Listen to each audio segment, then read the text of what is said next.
Welcome to Leather Brainz, the podcast for fantasy football.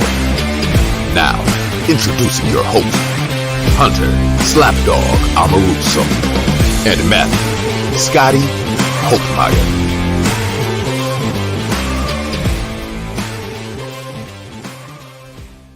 And we are live. And you are listening to Leather Brainz. As always, your host, Slapdog, here, and I am joined by producer Scotty today. Oh, it's me. How are you doing? I feel like we have not been on the pod together in quite some time now. Well, we, as our most astute brainiacs may have noticed, we are thank you, delving into the writing game. Yes. So I have been kind of tackling that, and as a result, I use the same time that we normally use to record to write. That way my wife doesn't get mad at me and I don't have to switch up our schedule. And so as a result, I'll probably be on the podcast less and less, but I will make appearances when possible. Yeah, that kind of hurts my heart because I enjoy doing the podcast with you. Yeti, as we had divulged last episode, he is on his honeymoon, so he is unable to make it on today's episode. And Alan, getting finger banged in Mexico.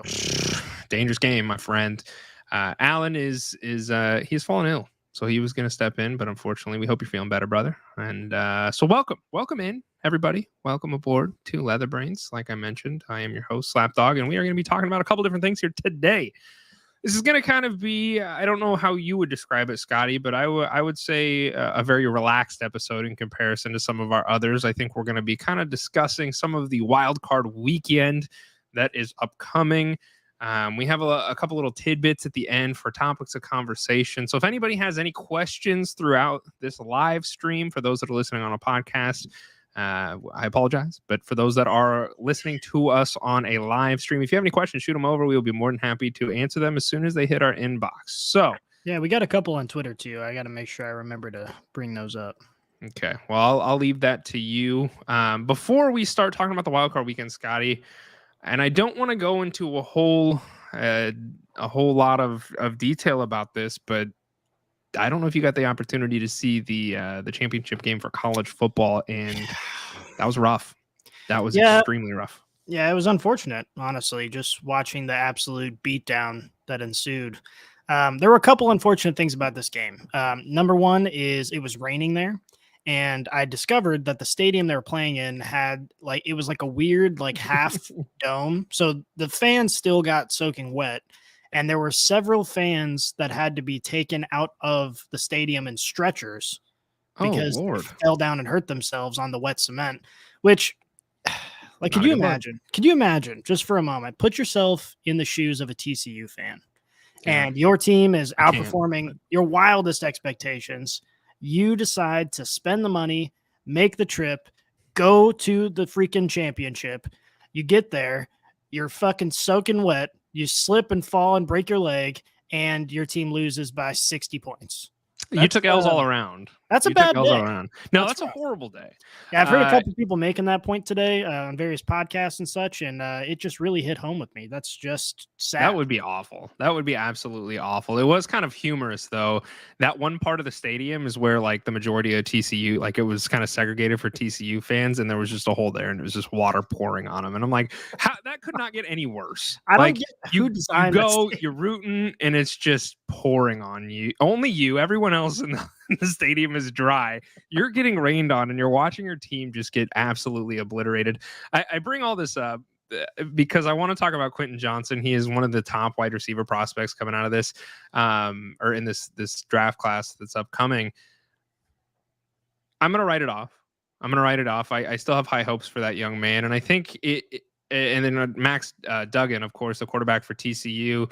He was a Heisman candidate, did not look great. But I think if he would have, if TCU would have came out and balled, his draft stock would have just risen just absurdly. So I think there's still a chance that he could start in the NFL this upcoming season just due to the fact, or at least end up in a pretty good situation to start in the foreseeable future. Maybe not this year. Depends on where he goes. But there's a lot of quarterbacks that are needed on a lot of teams. So I don't, while he didn't play great, I'm interested to see how I don't think Quentin Johnson's his draft stock has changed very much, but I'm interested to see where Max Duggan goes.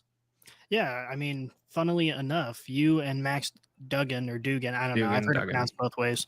You guys were in the same school district. Did you know that? Mhm. Yeah, I that's did. very Yeah. interesting. He was My in sister. Council Bluffs, right Yeah. right across the river from us in Nebraska.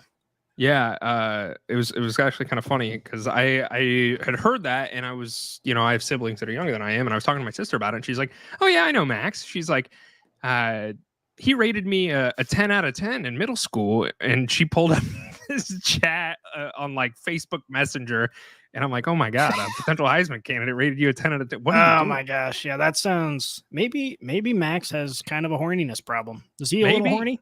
Are He we might be writing the horny. narrative here that he is he's a little horn dog? Max, we're going to need you to come on the Not a bullfrog. podcast after you recover from this beatdown, which, even though you took a beatdown here, you did have a wonderful and very impressive season. So don't let it bring you down too far. But once you recover from that, we're going to need you to come on the podcast and clear the air because we think you're horny. Yeah, you're constantly horny. And before you rate my sister 10 out of 10, you're going to have to go through me. Yeah. Got it? That's pretty fucked up. He hurt you. No, he definitely. Look, man, if my sister ends up with a Heisman, I would be a very happy camper. Unfortunately, I don't think it's going to happen, but it would be great. All right, that's all that we have for TCU talk. And we are going to get down to business with some Wildcard Weekend countdown. Let's get down to business. All right, Scotty, we got a couple games here. Yes. Let's just start it off, man. Let's like I said, this is going to be very this is one of our probably more unprofessional episodes, all things considered. I just want to have an honest conversation. You and I are sitting here, we're drinking whiskey, we're having a good time. Let's just talk shop for a minute. We'll start it off with the Seahawks versus the 49ers. Who do you have winning this game? I think everyone probably has the 49ers winning this game. 49ers are a damn good team. I think here are the keys to this game from an actual football perspective. We first of all need the Seattle defense to show out like they haven't really shown out all year. We need them to show up and be able to limit this high-powered offense. And then we need Geno Smith to sling the ball. We talked about it a lot toward the end of the fantasy season. The one weakness on the San Francisco defense, which is the best defense in the NFL, is they give up a lot of fantasy points to wide receivers, in particular slot wide receivers. So I think DK Metcalf has to be heavily involved. Yeah, he has to be heavily involved in this game, and he's got to put up a lot of numbers in order for them to have a shot. So Geno comes out, has a good game. The defense steps up in a big way, and I think that we might have a good game on our hands. But I do think San Francisco is going to pull it out. Okay. I agree with you. I think San Fran is probably the very clear favorite. I am curious, because like you mentioned, they are kind of leaky to wide receivers. DK Metcalf is probably one of the scariest slot receivers in the NFL. Like, he's just an abnormally large human being. He's abnormally fast. He's just a scary dude. But I don't think that's enough to get it done for the Seahawks. I think that the 49ers win this game. And this is where it gets interesting. And I know we've had this talk, but I'd like to just revisit it here for a moment, because there is a somewhat of a formidable chance here that the 49ers make a pretty good run, at the very least, to the conference championship. Okay. So they will play whoever wins between the Giants and the Vikings, right? And honestly, I could see the 49ers beating either of those teams as well. So there's a decent chance. There's a pretty good chance that they make the championship game. Okay. What happens to Brock Purdy? And we've talked about it maybe ad nauseum, but I don't know, but you got to be thinking, and 49ers fans have to be thinking, there is a chance. Is there a chance that he is their starting quarterback if he takes them to the championship? Is that a possibility? Yeah, I think what's really going to make this a difficult conversation is if San Fran makes it to the Super Bowl. Because if they find themselves in the Super Bowl with Brock Purdy, I think there's a very good shot that conversation has to seriously happen. The other thing to consider here is, Trey Lance is a mobile quarterback, and it all depends also on how he comes back from this injury. I mean, if he comes back and he doesn't look like his true self, they're going to have to make that evaluation at that time.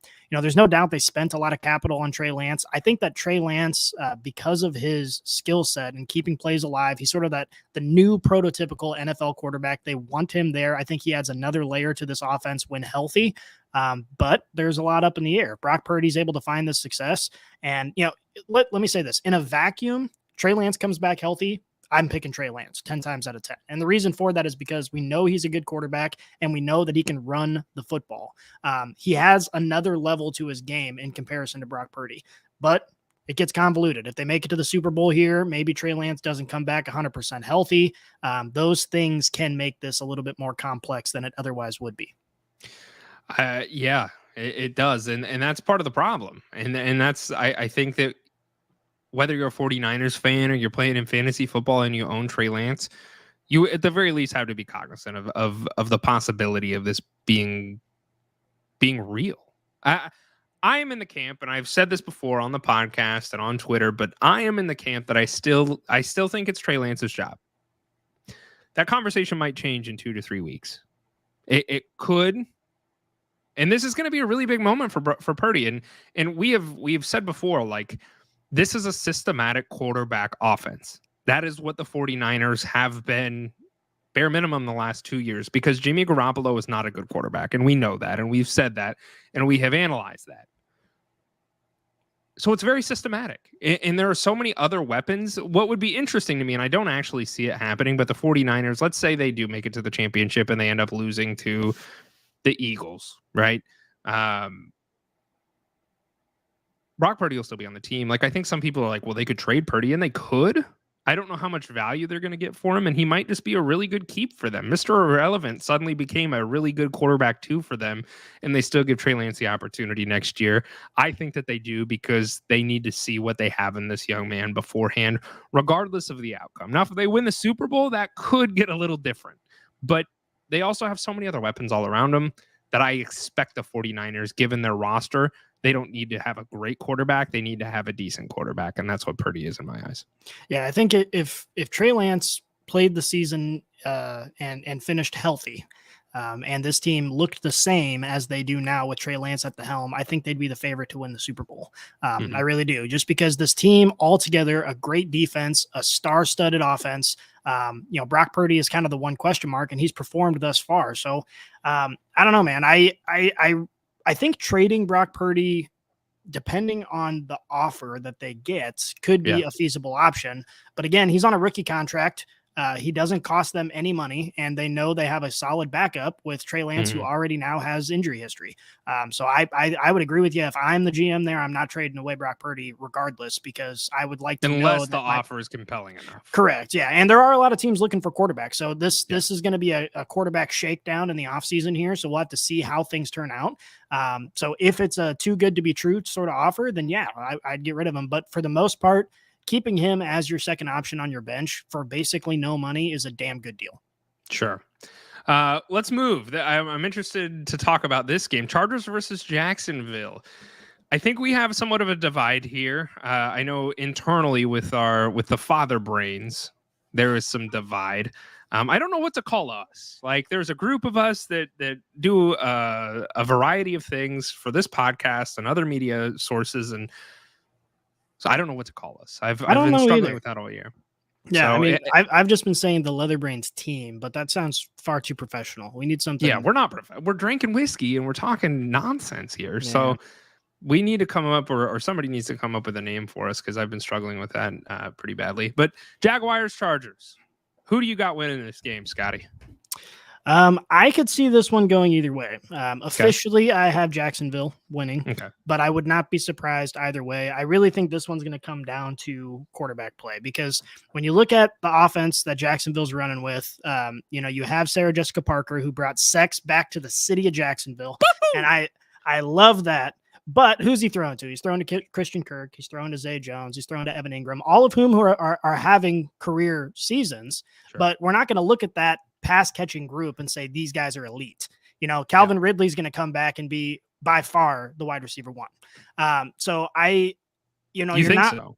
Being removed from the sport for 2 years. I do think so. I think that if you put him on a team with real high caliber weapons, then there would be a question there. But he's coming onto a team with, Christian Kirk's a wide receiver 2 when it comes to skill. Zay Jones is He a got wide paid receiver like a big name wide receiver I 1. know, which was very stupid. That's was probably the one ridiculous. thing Jacksonville fans are upset about with this season is that now they're stuck with Christian Kirk and giving him all this money.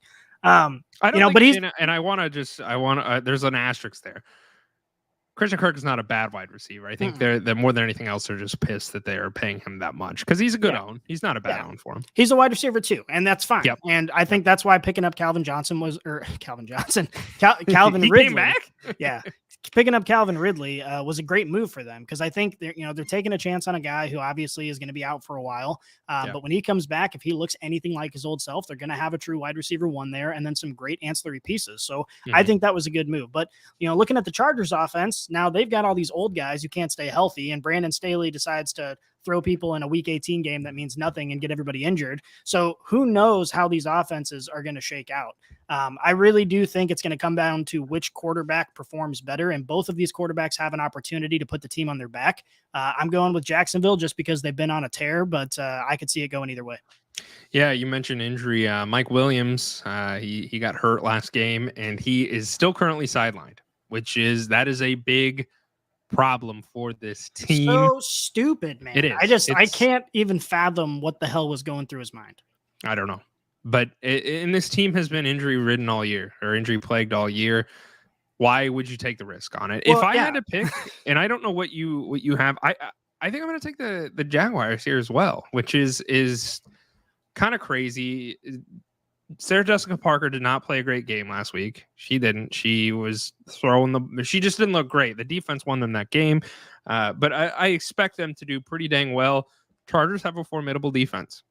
So like you said, I think this is strongly going to come down to quarterback play. Let me ask you this. They got Joey Bosa back too. Yes, which is, that's huge. That's huge. Let me ask you this. Because whoever wins this game is going to play the Chiefs next week. Who would you, and you being a Chiefs fan, who would you not want to play next week?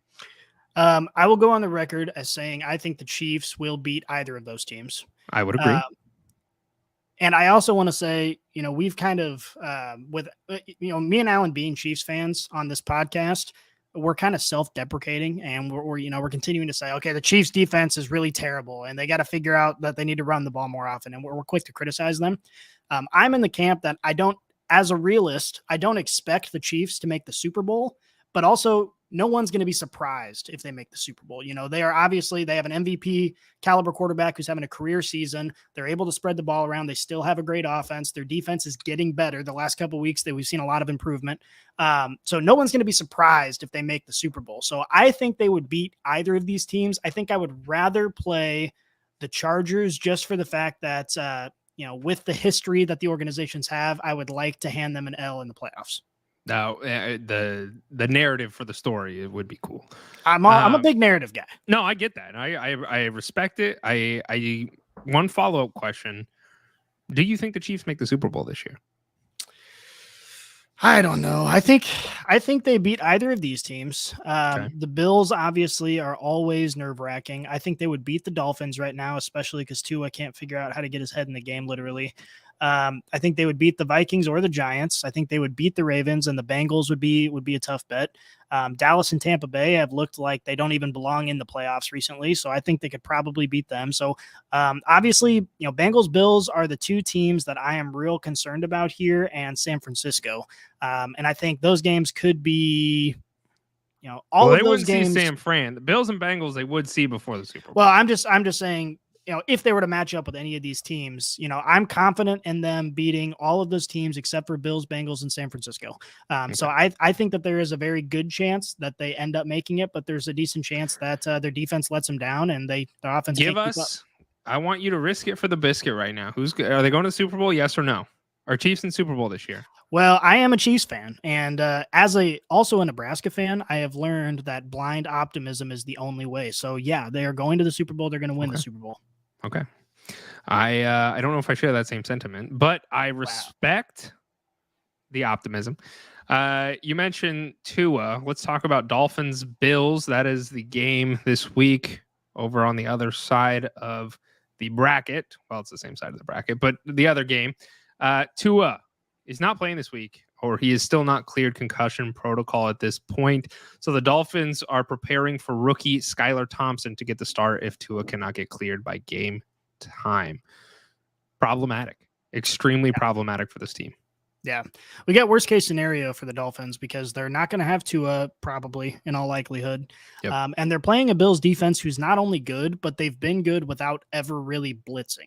And what that means is that they're able to get pressure just with the 4 guys down, and they have plenty of people in coverage, so they can always double Tyreek Hill and always have solid coverage on Waddle.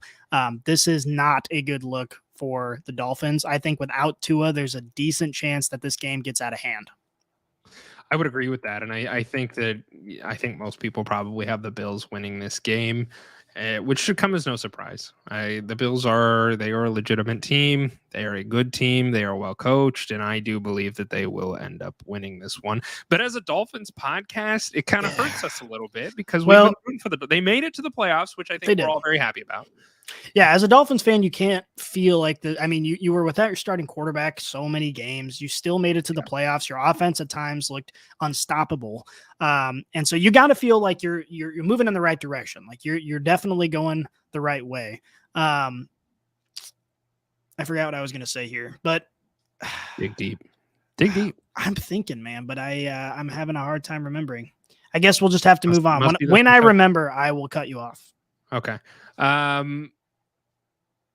Alan and I talked about it a little bit last episode, and I want to get your thoughts on this. Like, is there a chance that Tua just retires? Like, is that a realistic thought that would go through your head? I don't think he's going to retire. No. The fact of the matter is I saw on Twitter from several people today, once we heard the news that he probably wasn't going to play, that, he got, 3 concussions in 3 games. Well, first of all, that's not true. We have 2 diagnosed concussions in over the course of the entire season. And they are treating him with extra care because of the narrative that happened after the first concussion. So I truly think Tua's a young guy. He's someone that has had some bad luck with concussions, but I don't think we've seen enough of this for this to be considered a pattern just yet. Concussions happen every single year in the NFL. It's a very common thing. It's unfortunate that 2 of them happened to him. I do think it's probably wise for them to keep him out for the rest of the season, and it looks like that potentially could just be one more game. Sure. But I do think that's probably wise, and they're probably experiencing some pressure to make that decision, but I do not think that he retires. But with that said, I think that thought is being discussed in his inner circles and at least being considered on his front.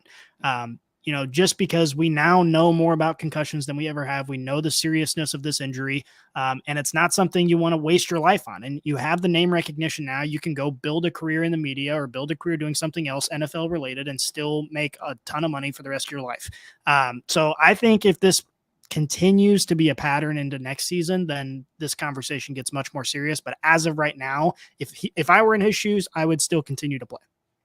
Okay. And I think you're about as close to an NFL quarterback as we know here on the Leather Brains team. You have been diagnosed with many concussions in your young life.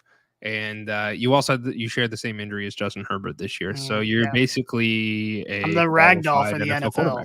Yeah, whatever happens to NFL quarterbacks just happens to me in my sleep, unfortunately. Yeah.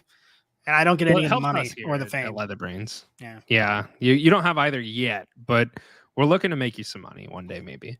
Okay, Giants Vikings. This game is actually it's funny. I somebody on our Leather Brains account took a poll, and they said that we're split. And they said, "Who do you have winning this game?" There's currently 125 votes, and it's pretty close.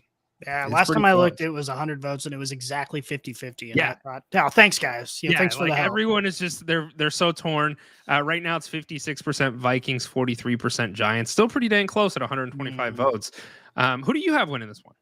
I have the Giants winning this one. I think white men can't jump, but Danny Dimes is showing that they sure can run. Fastest because this guy is fast. He's a scrambler, and the Vikings defense is absolute garbage, especially their secondary, which is good because the Giants receivers are nothing to write home about. But if Daniel Jones can create some extra time scrambling around, keeping the play alive, I think there's a good chance that he has a good game against these Vikings. And remember, they just played recently. I think it was week 18 that or week 16 that they saw each other. I don't remember which week, but they just saw each other recently. The Vikings barely won with a last-minute game-winning field goal. And on top of that, the Vikings are missing 2 starting offensive linemen in this matchup. So I think Kirk Cousins and his molasses legs are going to, be a real problem in this one. You be nice to my Superflex quarterback, okay? I'm just saying, I think he's going to be under some pressure. He's not the most athletic guy in the world, despite being pretty ripped for how old he is. No, he's ripped. But I think he's going to see a lot of pressure, and I think Danny Dimes is going to have himself a game. So I think the Giants are going to win this one, but I expect it to be a good one. Okay. I also expect this to be a good one. I think because, like I said, we did an in-house poll. I think I took the Vikings on this one. Did I You not? did. Yes, you did. Okay. Then I'll ride with that because honestly, this is what I would consider to be a coin flip game. I could see this really going either way. Yes. I have not looked at Vegas stat lines at this point yet. I probably should have. But I'd be willing to bet that it's very, very close. Yeah. And I think that's going to be the case. More than anything else, this is kind of scary. The Giants organization is kind of scary. And I think it's a testament to how great of a coach Brian Daboll is, but they have no wide receivers and they made it to the playoffs with a quarterback, mind you, that Giants fans were actively booing as he ran out onto the field last year. Like that was a thing. And now they're chanting his name. I mean, does that just go to show how much a coach coming in and changing the culture and the play style of a team can really just change a player? Like, I think this is a great example of it. It goes to show how more fans need to subscribe to the blind optimism strategy. Doesn't matter if your team sucks. It doesn't matter if they're making the wrong decisions. They're your guys. You support them. That's why I fervently support Jackson Mahomes, no matter how many TikToks he makes. He's my brother. No, you're getting too crazy. But truth be told, like, the Giants need some help at wide receiver. Obviously, Saquon Barkley being healthy has been an absolute benefit to them, and his in large part why they're in the playoffs this year. But I'm excited. I truthfully, I think Giants fans have to be excited. Even if you lose this game, the optimism for the future is there, and Brian Daboll's the guy. Mm-hmm. He's somebody I just want to go get a beer with, sit at a bar, maybe eat some wings, and just talk shop. Like, he just kind of looks like that kind of guy. Well, and if they get a couple receivers, man, this could be a pretty dangerous team. I mean, Saquon's not getting any younger, but he's also not overly old. You expect him to have at least a few great seasons left in him. So I think that this team has some serious potential if they're able to put some stuff together. I would agree with that. I was just pulling up Saquon Barkley's because isn't he not on a contract? Oh, I don't think it's a contract year, is it? I don't know. We better look at that. No, that's some important information. Actually, yeah, he is. He's an unrestricted free agent this year. Well, I imagine they'll re-sign him. It's not like they're paying anybody else. That's true, but the problem is he's going to want a boatload of money, and I don't know if they're going to want to spend it. Especially given the market for running backs that we're going to see. I think we've have not done a deep dive on it yet. I expect us to do that probably after the Super Bowl, but we're going to be discussing some of the running back movement that I think we're going to see in the offseason because there's a lot of big name running backs that are unrestricted free agents coming in. Do you think this offseason is going to be crazier than last year? I thought that. I think it seems like it's setting up like it might be. I know. And I want to say, yeah, I want to just smash the accept button and say, yeah, it's going to be a crazy offseason. I think it is going to be a crazy offseason. And I'm going to, you know what? Fuck it. This offseason is going to be crazier than last offseason. Oh, God. It is. That's really an unfalsifiable claim because I don't know how we measure that, but I agree. I think it's going to be crazy. We'll take a vote. We'll just like a thumbs up. Between me and you. Yeah, just you and I. We'll include the rest of the Father Brainz. I do think that this offseason is going to be crazy. I think we're going to see a lot of quarterback movement, and I think we're going to see a lot of. There's just so many free agents in the running back market that are big name running backs, and I not think only we're that, but there's signing in other places. Draft class is also crazy. So we're going to get a lot of great players coming into the league, a lot of great players moving around the league. I mean, these teams are not going to look even close to the same as they do as of today. No, and the Tom Brady's going to the Jets. DeAndre Hopkins is going to the Bears. Like, there's just a lot going on. There's a lot going on. I could see Hop going to the Bears. That's good. We'll talk about that in a bit, but I think that would be a great landing spot for him. Yeah, unfortunately, so do I. Ravens Bengals. It's looking like Lamar Jackson has missed yet another practice and is now on track to miss his 6th straight game with the Ravens. I take it you're probably thinking the Bengals are going to win this one. Yes. Yeah, I think everybody's probably pretty much on the same page here.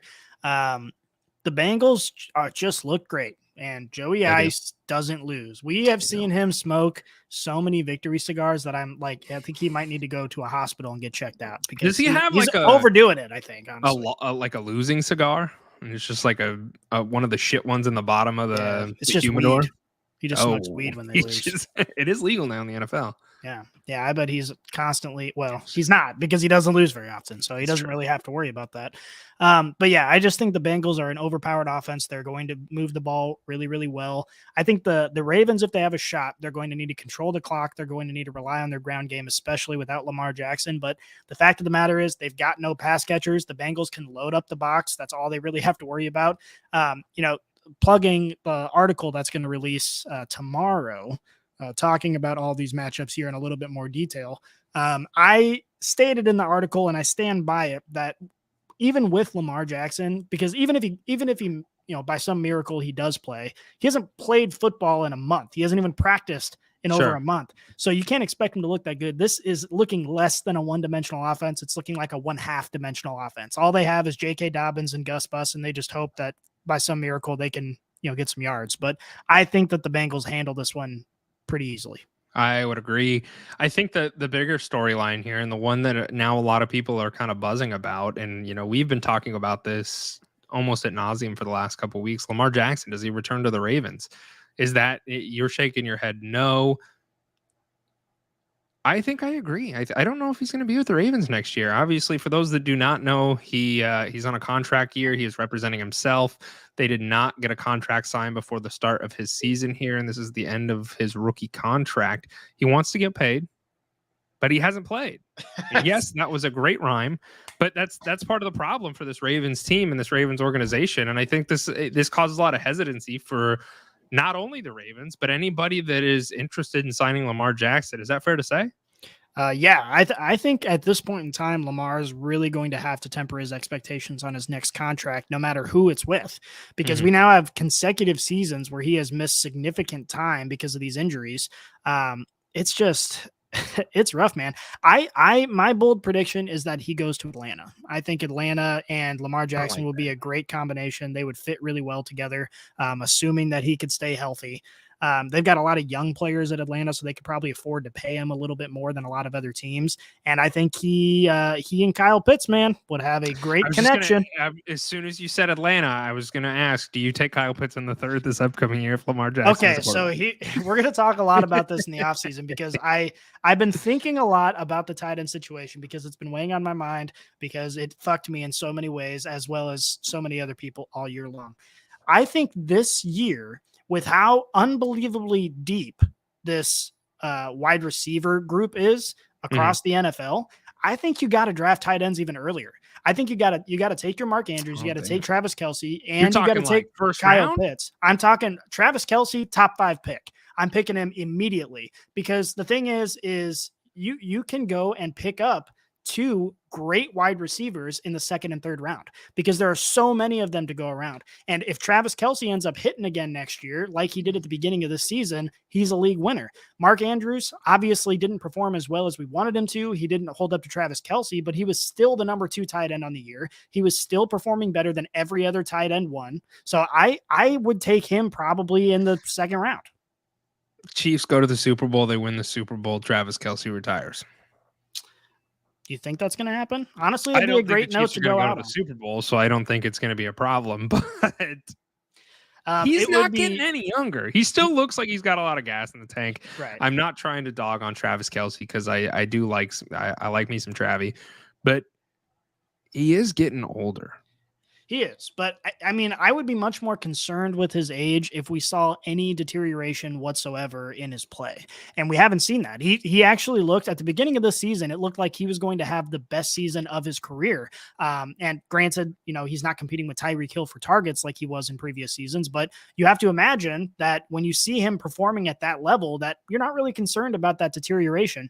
Of course, he fell off toward the end of the season just because now we started passing to Jerick McKinnon in the red zone, and there are only so many red zone targets to go around. So he started underperforming what we expected of him, but still performing at a very high level when it comes to the other tight ends in the league.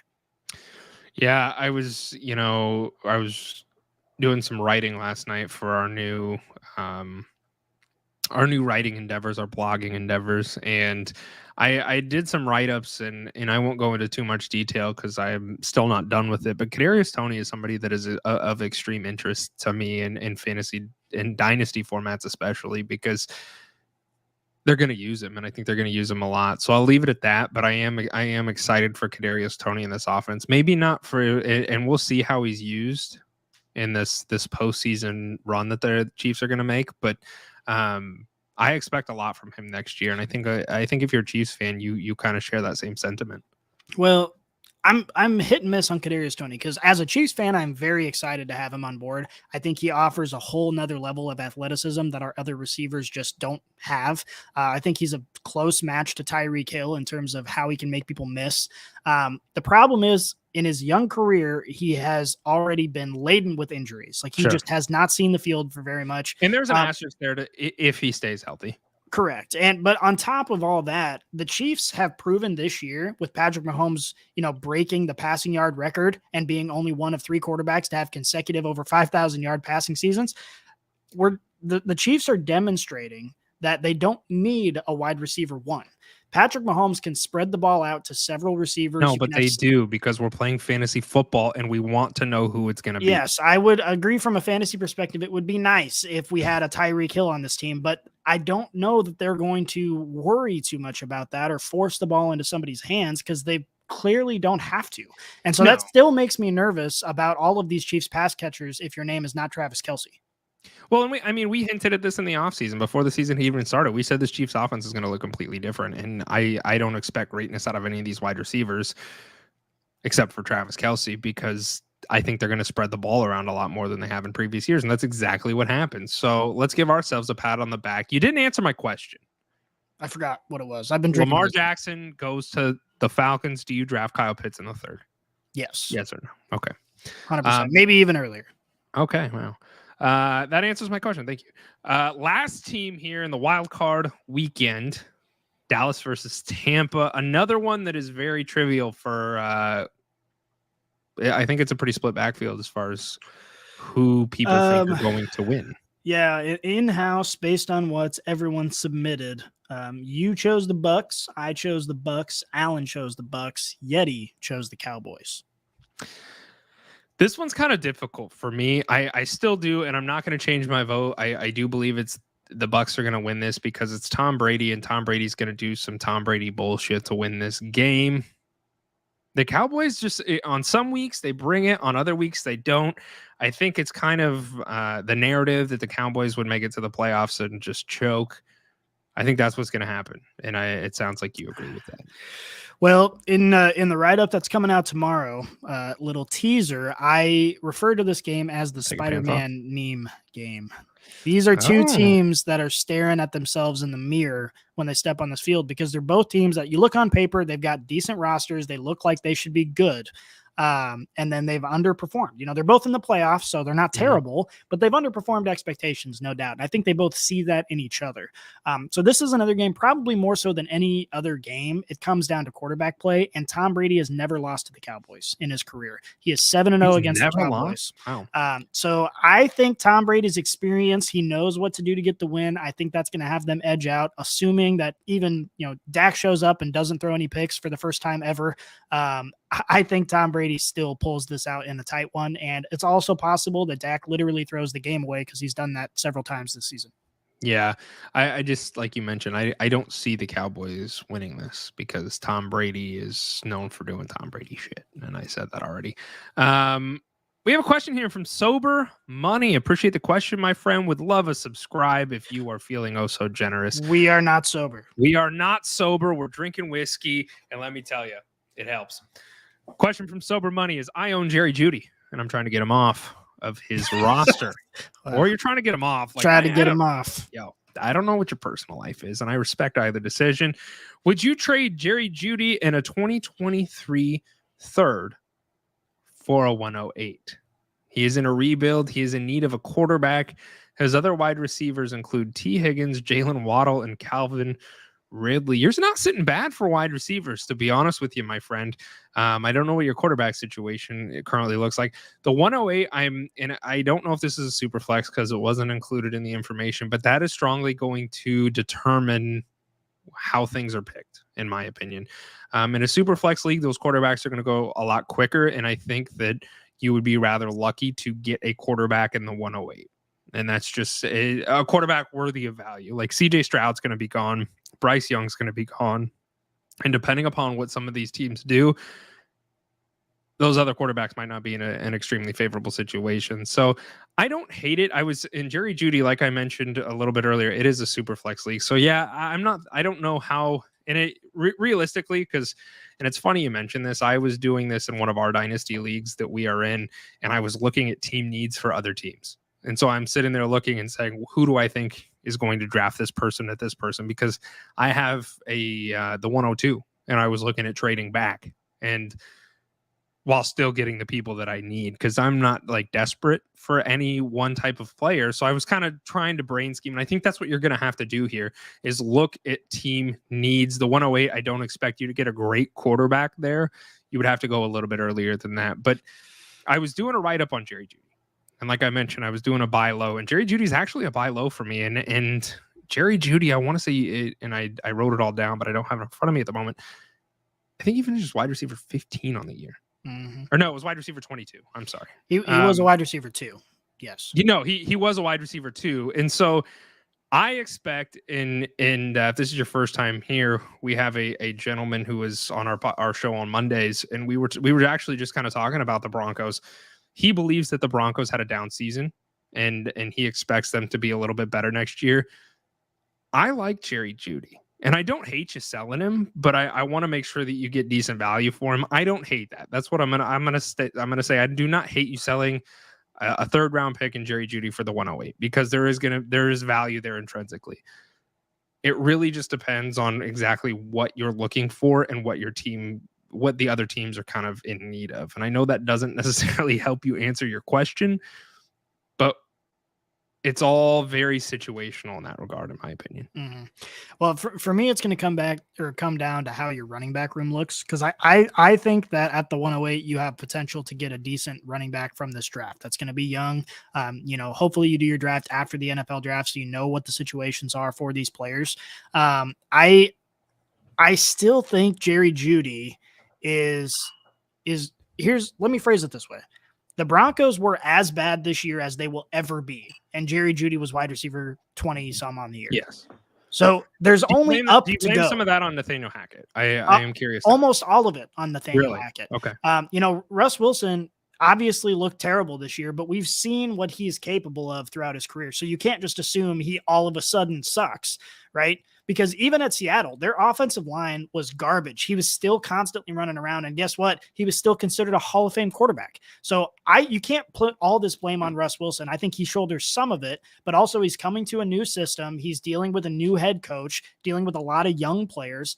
I think Russell Wilson can only get better. And as a result, I think Jerry Jeudy can only get better. Do you think Russell Wilson needs a bigger office in the Broncos facility? Yeah, I think he might need a casting couch in there, and that might help him out a little bit personally. But no, in all seriousness, I am not looking to sell Jerry Jeudy unless you know you're going to get a high return from it. So it depends on your running back situation and who you can target as I guess I would wait to make this trade until the NFL draft happens. I would Let me agree phrase with it that that. I think that in for most trades, that's kind of exactly the camp that I'm in. Sober Money says my concern is with his injuries and the fact that he was the only starter receiver throughout a lot of the games this season. I think he had a peak season. I don't know if I necessarily agree with that because Jerry Jeudy is a great wide receiver, and I don't want to discredit him. Yes, he did have some injury concern, but this whole team at times was kind of injury plagued. You can't predict injuries, and if this is your first time here, you will hear us consistently preach we don't root for injuries, and we don't. But you cannot predict it. Look at Christian McCaffrey, I think, is a wonderful example of this because a lot of people wrote him off because he got injured the last 2 years, and he's been pretty usable this entire year for the most part. Like that's an understatement. Yeah, exactly. So you can't predict the injury. I do expect the Broncos to get better, and I don't hate Jerry Jeudy as an own. And I'm not trying to tell you don't sell him, but what I will tell you is wait and see where other players were drafted at, and let's kind of get the ADP of these rookies coming in. Like we can sit here and do a rookie mock-up. Let's see where the ADP is because a lot of people follow ADP when it comes to drafting, and also let's look at their team needs. So that's kind of my direction for this question. Yeah, and I'll just leave you with this. The final thing here to address your concern directly is even if you look at the stats from when Courtland Sutton and Jerry Jeudy were on the field together, both of them healthy, Jerry Jeudy still commanded the targets. So you're right, he did benefit from being the wide receiver one by default a lot of the games this year, but he commands targets far more so than Courtland Sutton on this team when they're both healthy. So I think, we had the discussion in the offseason. I said Courtland Sutton was going to be the wide receiver one because Russell Wilson is known for his deep ball, and Courtland Sutton just looks like he's not a very good player. He just doesn't look like he's able to get open. Hey, you be nice. That was my fourth round pick. But hey, I bought into him a ton as well, as we all did in this Broncos offense that we thought was Super Bowl bound. But Courtland Sutton just does not command targets, and Jerry Jeudy does. Jerry Jeudy is an incredible player, and I think this Broncos offense is going to get better. That means more scoring opportunities. I think Jerry Jeudy finishes better next year than he did this year. I think he'll be at least a very usable wide receiver too. Okay. We don't have a dropper for this, so we haven't done the mail time one in so long, and I am just anxious, so I'm going to play it. Here's the mail, it never fails. It makes me want to wag my tail. When it comes, I want to wail.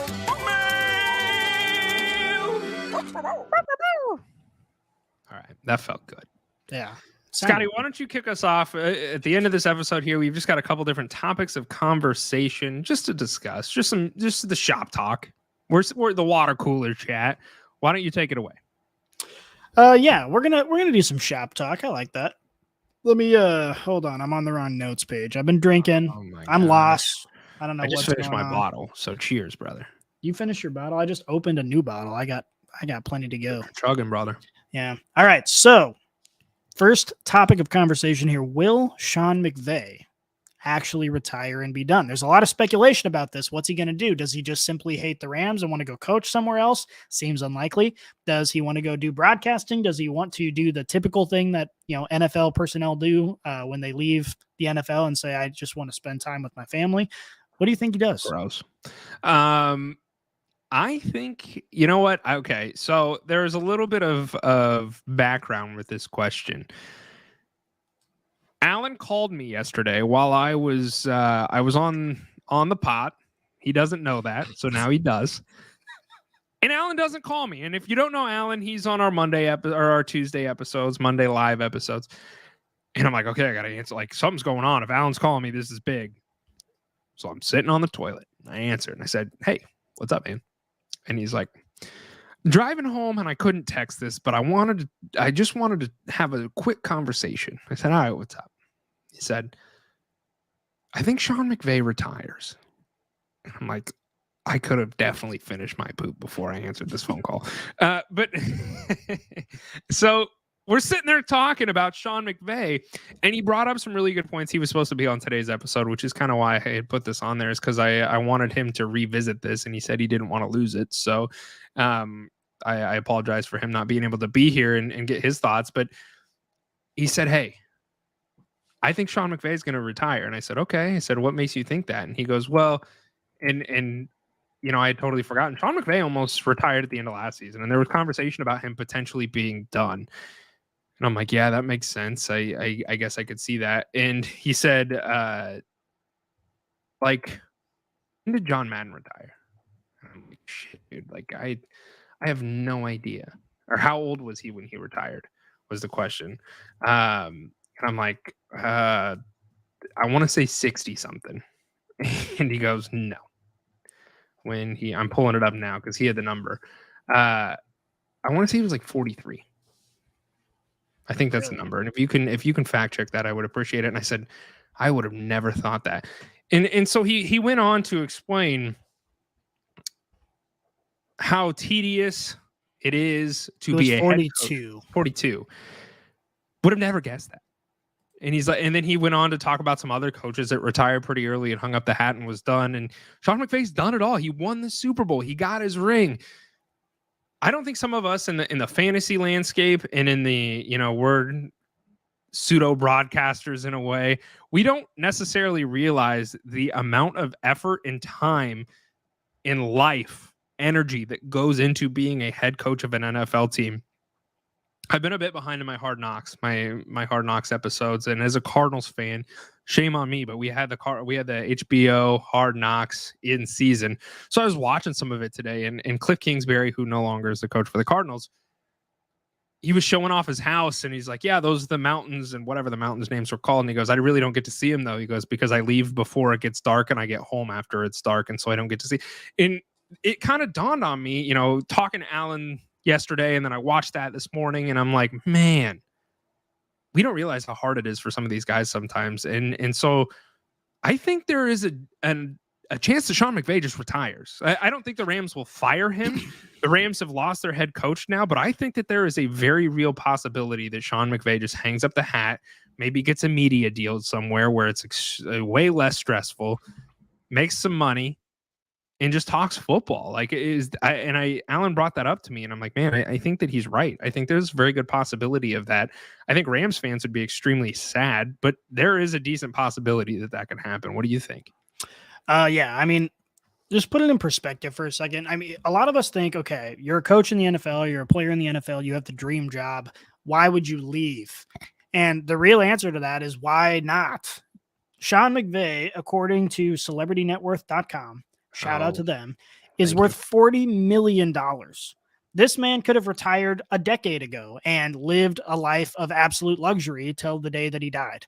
Banging his supermodel wife. That's why so many NFL personnel say, oh, I just want to spend time with my family. That's what JJ Watt said when he retired, all this stuff. And you think, okay, well, you're under the age of 40. So, nobody else in life has that luxury, but they're like, oh, well, you're worth $100 million. So I guess you can have that luxury. Like, there's no reason to not do that, especially if you've made your mark in the league, you sort of stamped out your legacy. I wouldn't blame him at all for retiring. And frankly, if I was in his situation, you're coming off Super Bowl win, you see your team starting to sputter a little bit, aging out. You don't necessarily want to go through the struggles of the rebuild and being, shouldering a franchise and trying to put it back into play. I don't blame him at all. I wouldn't. And I think Sean McVay, he would be an interesting broadcaster because he is a very kind of squirrely personality where he's got kind of a high pitched voice and he's a little like ADHD a little bit. So I think it would be funny to watch him do that, but he could do that. He has the memory of a genius, and he's someone that can give a lot of football analysis and a really high level. So I don't blame him at all. I wouldn't blame him, but I am secretly hoping that your Photoshop comes true and he ends up going to coach for the Cardinals. I don't think that's going to happen, but what I did say is, and I said this before the news had even broke, I don't think DeAndre Hopkins is going to be a Cardinal next year. And it sounds like that's probably going to be the case. The Cardinals actually came out and said they would be looking to move D-Hop. I think it makes sense. And when Alan and I were talking, I think this was last week's episode, we were talking about that. And he's like, well, I don't know. And it made sense to me. And I think it makes sense for this organization. DeAndre Hopkins is not getting any younger. Kyler Murray is not going to be healthy to start the season. Why do you not just sell somebody who, you're going to miss your window? Like that is pretty much exactly what's going to happen.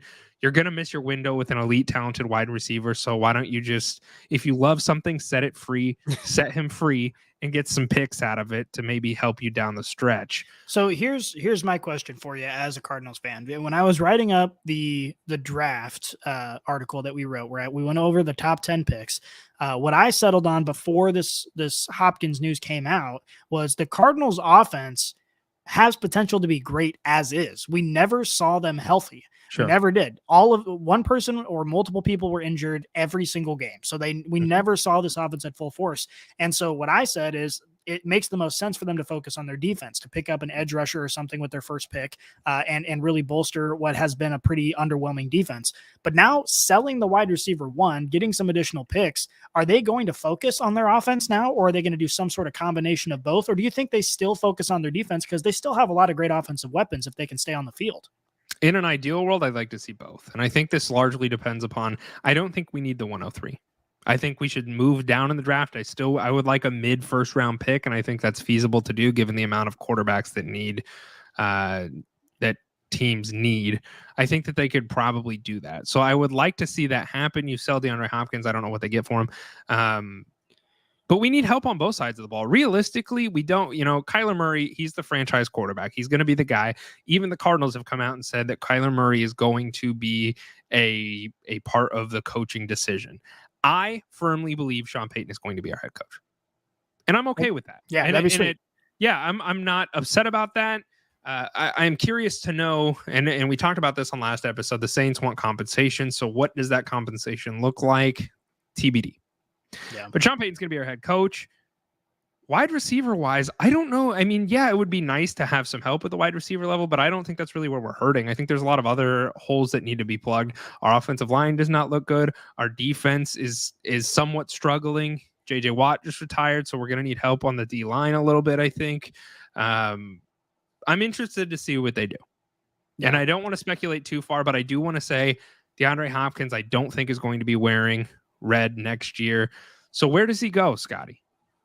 He goes to the Bears, man. I think that's a good place for him. That's the move that makes the most sense. The Bears desperately need him or any wide receiver to come in and help out with this young roster. DeAndre Hopkins, a lot of teams you think of the Falcons, for example. The Falcons, their offense has a lot of potential. I actually said in the article that I think this team could be dangerous in a couple of years as they put a couple pieces together. They've got some good young pieces on this offense. What they need is a veteran to come in and lead them. So I think that they're going to trade in the offseason for a veteran quarterback, someone like Derek Carr, someone like Lamar Jackson, someone who can come in and give some experience to the offense. And I think the Cardinals could use that, the Bears could use that as well. They've got a lot of young, great players on this offense. If they get a veteran wide receiver in there who knows how to get open, knows how to read the defense. And one thing I love about DeAndre Hopkins, we saw it with Kyler Murray. Kyler Murray is a little bit of a hothead. He likes to throw temper tantrums. And you always saw DeAndre Hopkins over, his arm on his shoulder, telling him, "Hey, we got this. Don't worry about it." He's good at building that relationship with the person who's supposed to be the team leader. And so a relationship between him and Justin Fields, I think, could be really, really dangerous. And they desperately need a wide receiver one in that offense. So I just think that makes perfect sense. Yeah, I agree. I think that the Bears, that's where I would love to see him go. The Giants also need a wide receiver. They need wide receiver help as much as they can. I would like to see him go to the Bears. Yeah, I would like to see him go to the Bears. I would like the Bears to find some success. So but I was thinking about this today because for those that do not know, I once was a Texans fan. That was the team I originally chose when I started rooting for the NFL years ago. And I in large part chose it because of DeAndre Hopkins and JJ Watt. And then they both left the Texans and they went to the Cardinals. And I was kind of torn. And I was like, okay, well, I've already chosen the Texans, so they're going to be my team. And then the news with Watson came out. And I said, you know what? I'm done here. I'll go to the Cardinals and I will root for my guys over there. Now they're not going to be on the Cardinals anymore. So hopefully no news breaks of Kyler Murray that is nearly as dangerous as it was for Deshaun Watson. Yeah. Because if so, that just means that I think I am the reason these dynasties are failing. Well, if you decide to leave the Cardinals as a fan, I think you need to choose a really bad team and see if you bring them to success. The Lions. Well, they're not a really bad team as of right now. That's true, and I do love the Lions. They're Mm. they're the team I'm going to root for until the Cardinals get good again. Like there is a chance I'll just buy a Lions jersey that says Dan Campbell on it. I think it's perfectly fair game for fans to have more than one team. Like you have your primary team, but like there are other teams you want to see find success. I think that's perfectly acceptable as an NFL fan. I mean, we're fans of talent, we're fans of showmanship, and so it makes perfect sense to, root for the teams that you see with potential. You want to see guys go out there and kick ass. That's what there makes are teams fun. that I would never root for. I will say that. Like 100%. there are a couple, Like the Patriots, Raiders. I probably would never root for. Packers, I wouldn't root for. Those are just like three teams that come to mind when I'm like, I would not root for them. There are teams that I have no vested interest in, but I don't hate. And then there are teams like I just said that I really just don't like that much. Yeah. Okay. You've already kind of touched on this. You said you would draft tight ends very early next year. Did you want to delve into that anymore, or would you like to move on? Well, I just think it might be good to really hit it home because we know swinging out of the park. Well, I just think that the league right now, especially from a fantasy perspective, is moving in such a way, even just a few years ago, the mindset of everyone playing fantasy football is you got to get your running backs early. You got to go in, you got to draft your running backs. We're looking at a 2023 fantasy draft that might have 3 wide receivers as the top 3 picks. And I don't remember a time where that's ever been the case. And you just see that there are so many great wide receivers in a league that's moving toward basically air raid offenses. Wide receivers just seem to be the way to go. And the 0 running back strategy or some variation of it seems to have a lot of validity at this point in time. So with that much depth at the wide receiver position, we know how important a good tight end is. That's a difference maker. That's a league winner.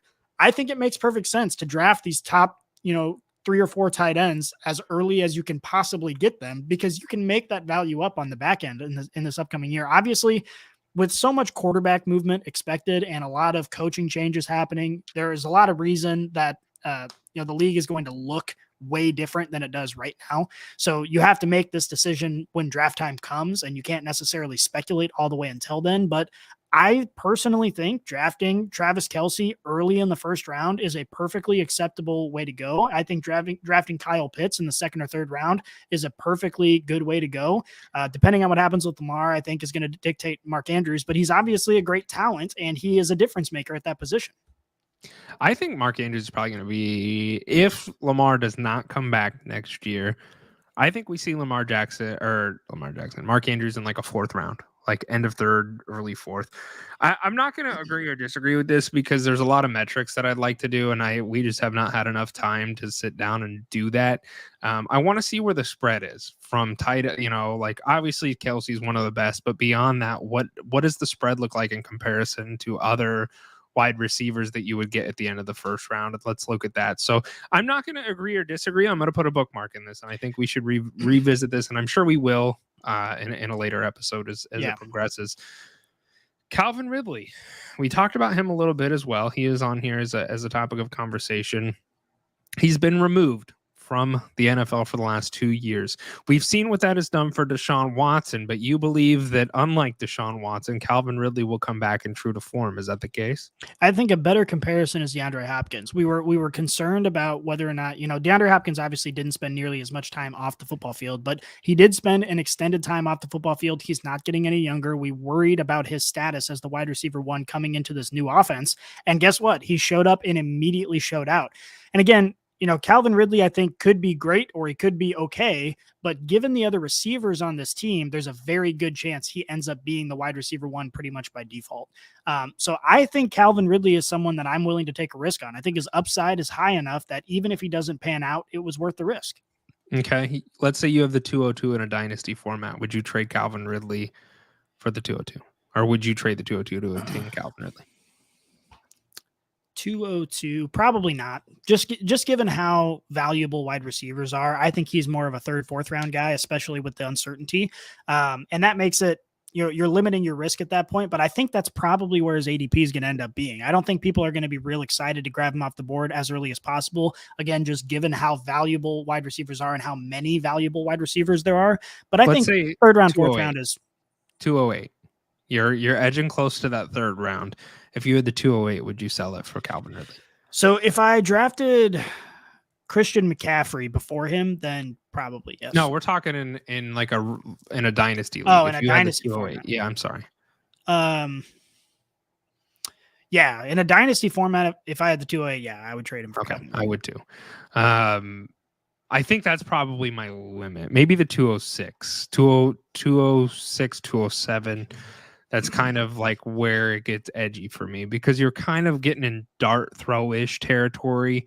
And so I think he is as much of a dart throw as a potential rookie could be, depending upon what's available. So, okay.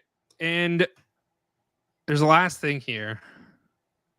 You want to talk about head coaches and quarterback changes? Let's talk about it. Yeah, what do you want to let's talk about? Well, okay, so it's common sense. When there's a lot of change in an offense, obviously it seems like there's a high likelihood it's going to take some time for for that offense to gel. Whiskey went down the hole. Yeah. But I think, when a new head coach comes into an existing situation, that's something a team can overcome. When a new quarterback comes into an existing situation, that's something a team can overcome. What the Denver Broncos showed us this year is that when a new head coach and a new quarterback, even if it's a Hall of Fame quarterback, come into a new situation, there's a lot of reason to be concerned. And so that makes me, that seems to me, when you're talking fantasy football, you're thinking of formulas. We can't predict the future. So we're trying to make educated guesses based on what we think is going to happen. And so you look for these formulas. When you're looking at wide receivers, you're looking at their target share. You're looking at the snaps that they played. When you're looking at running backs, you're looking at their carries versus their usage in the backfield. Quarterbacks, you're looking at their ability to move the ball with their feet and keep the play alive and have that rushing upside. The formula generally for a team is if they have a new head coach and a new quarterback, which that's going to happen a lot at the start of 2023 because of all the changes being made in the offseason. I am looking Raiders, to fade. Yeah. Colts are two that come to mind. And probably more that we don't know about yet. Yeah. Texans. And so I'm looking to fade those offenses. And granted, it may sound like common sense because if a team's firing their head coach, it doesn't seem like their team is doing very well. And obviously the team's underperforming, but I think it's a reason to fade those players just a little bit further down and have that little bit more caution when you're approaching that situation. Panthers as well. I don't hate that. You can look at Urban Meyer, Trevor Lawrence. That was disgusting. You can look at Robert Salah and Zach Wilson of last year, and that was not a great outcome for the Jets. I think there's some validity there. I think that there is. And I'm not going to say don't draft them. I'm not going to say don't touch them, but I'm going to say tread with caution. And I like the fact that you brought this up because it's something that, I think oftentimes, especially in fantasy football, we overlook some of that for just the pure talent of a player. Michael Pittman comes to mind, or DJ Moore. Kind of those guys are in the same wheelhouse of their great athletic wide receivers that do provide a lot of value for a team, but then you have to look at the consistency of the throws that they're getting, and you have to look at their offense as an entirety. And there's a lot of problems for both of those guys. I think Michael Pittman is a little bit more interesting to me than DJ Moore, solely because I think the offensive outlook is a little bit better, but they need a quarterback, they need a head coach, and guess what? So do the Panthers. So it's interesting. I like that take, and I'm not going to say write them off. But I'm going to say, like I just said a minute ago, tread with caution. We do have one more question, and then we will wrap things up here. Sober Money asks us one more question. He says, I'm in a tight end premium rebuild, and I'm looking to build for 2024. He owns Breece Hall, and he has 3 2024 first-round picks. His quarterbacks are Zach Wilson, or I don't know if it's Zach or Russ Wilson. One of the Wilsons. Let's assume Russ for easy convenience. I would assume Russ. Kirk Cousins and Ryan Tannehill. And his tight ends are Irv Smith and I always butcher his name. Thank you. What should he do? Should he be looking for a tight end now or a quarterback? Give me your thoughts first. I'm rereading the question because I was looking at one of our other questions while you were talking. Oh, it is Russell, by the way. He did mention that. I guess I don't know what those 3 first rounds pick, if anything, and I don't know what the strict rules are on tight end premium. Tight ends are such a shit show. Tight ends are such a difficult thing to predict. And, Scotty said in a redraft format, he would be grabbing them at the very beginning as soon as you can. I don't know if I would necessarily go that far, But there's a couple tight ends that kind of come to mind. Dallas Goedert would be one I would love to own, and he is not nearly as expensive as either Travis Kelce. He's kind of approaching the same value of Mark Andrews as far as what you might have to pay to get him. I look at those guys very similarly, but he's kind of one that's sneaky under the radar. I like Pat Freiermuth as well. I think he's going to be a little bit cheaper than these other guys that I named. I would probably focus on quarterback. That would be, at the very least, I would be looking to get at least one quarterback in the upcoming draft, because I do expect Russell Wilson to be better. I fully do. I think Russell Wilson, he shares some of the blame, but I think Nathaniel Hackett also shares a large majority of that blame, and I expect Russell Wilson to do better this upcoming year than he did last year. Ryan Tannehill is about to lose his starting role. They drafted Malik Willis last year, and I think they kind of showed their hand that they're looking towards the future. The Titans are not going to be a good team in the next few years. I don't think that they will be. They're a well-coached team. I like Vrabel, but it's problematic when you look at their situation that they're in, because they rely heavily on Derrick Henry, and he is getting older, and then they traded away their best wide receiver for a rookie wide receiver that did nothing. So Tannehill, I see him kind of being phased out. Kirk Cousins is on a one-year deal with the Vikings this year, so he could end up with a new team next year. I do think Kirk Cousins is still a viable quarterback. He was QB 10. I think he was QB 10 on the year, somewhere around that mark. And he's a good quarterback. He's not a great quarterback, but he's certainly usable. It helps when he has a lot of weapons around him, and he's one of those guys that maybe Kirk Cousins goes to the Jets. Mm-hmm. Well, Kirk Cousins is one of those guys, and we talked about this a lot before this season, that he's a quarterback that you can pick up late in drafts and is perfectly usable. And so you can spend your early draft capital on some of those skill positions that matter so much. You know, quarterbacks in a Superflex league, the math is completely different. But when you're talking about a standard league and you have one quarterback, I think people way overvalue quarterbacks.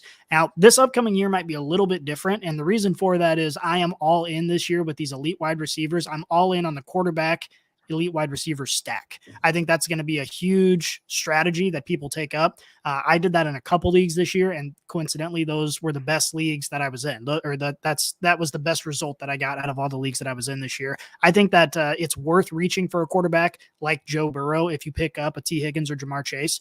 So I think it's worth reaching a little bit in that case, but generally, if you're talking about one quarterback leagues, my thought process is let Mahomes go, let Allen go, pick up Kirk Cousins at the end of the draft, and fill up on skill positions. I would be looking to try and upgrade at the quarterback position just to give you another option. Another tight end that really comes to mind that I think is skimming under the radar that is a very obvious buy in a tight end premium league is David Njoku. I love David Njoku. He has shown his true colors this year as far as a feasible and good tight end that can handle a lot of volume.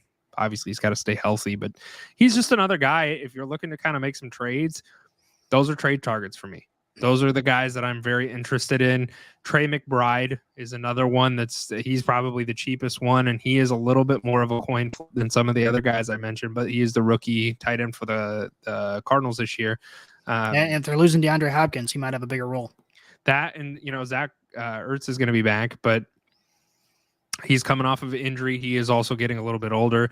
In McBride, they drafted early, and I think that Zach Ertz was a very prominent part of this Cardinals offense, and I think that McBride could also kind of be that guy. So those are my thoughts at it. I hope that helps you, and that is all the time. Well, hold on. We do have one more question that came in through Twitter. What do you think about Tom Brady to the Raiders? It's not going to happen. It's not going to happen. I first off, it's just not going to happen. It would I would love it to happen, because then I could you take all the hatred I have for a lot of different components and add them all into one team. I don't think it's going to happen, because Tom Brady, he loves a good defense, and the Raiders they're about as far away from a good defense as you can get. And they have a lot of aging pieces on the offense, but I kind of look at the Raiders offense somewhat similarly as to the Bucs offense. Like, they've got Darren Waller, who is old and struggles to stay healthy. Hunter Renfrow has struggled to stay healthy this year. They have Devontae Adams, who honestly, I could see the Ravens moving unless they end up getting Aaron Rodgers. I don't see Tom Brady going there. I do not see Tom Brady ending up there, because Tom Brady wants to win. He wants to go somewhere that will set him up to succeed the best, and I just don't see the Raiders being that place for him. Yeah, I mean, there's some things that might lend credibility to the idea, given the fact that, okay, it's a nice weather state. It's far away from New England. Some things that might make it seem like, okay, he might consider it, but Tom Brady doesn't go to places that don't have good defenses. He knows what wins football games. Tom Brady is a smart guy, and he knows that if you don't have a good defense and you have an aging offense, it's just not going to bode well for you.